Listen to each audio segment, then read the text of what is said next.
Donc l'objectif de notre présentation, c'était de faire une synthèse de tous les essais qui ont été publiés récemment sur la valeur nutritive des cultures dérobées. Donc ces cultures, elles sont aujourd'hui de plus en plus utilisées dans les rotations, d'abord pour leurs avantages agronomiques et environnementaux, mais aussi maintenant en tant que fourrage. Or, leur valeur alimentaire, elle a quasiment jamais été étudiée et on manque de références. Du coup, par cette présentation, on essayait de donner quelques valeurs et essayer de montrer l'intérêt en tant que fourrage de ces cultures. On a fait des analyses à la fois en verre, en ensilage et même dans les fermes. Et ce qu'on observe, c'est qu'à tous les niveaux, on a des valeurs nutritives assez intéressantes, pour tout ce qui est ruminant en tout cas.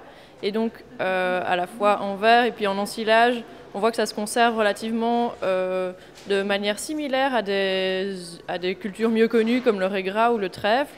Et donc, on peut espérer des bons résultats. Ce qui est plus compliqué, c'est au niveau de la conservation, tout ce qui est ammoniac et probablement un peu les pH. Donc, les valeurs ne sont pas mauvaises, mais fort variables, c'est ce qu'on a observé en ferme. Donc, le potentiel est là. Maintenant, il faut que ça se passe dans des bonnes conditions pour que la conservation soit optimale.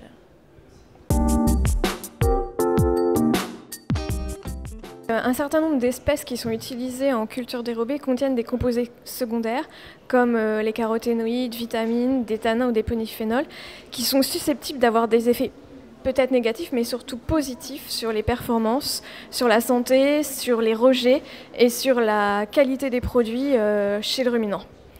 Du coup, dans la présentation, j'ai illustré par plusieurs exemples le potentiel de certaines de ces plantes, comme la facélie, le sainfoin et les tanins, notamment sur la susceptibilité à la méthanisation et les productions de méthane.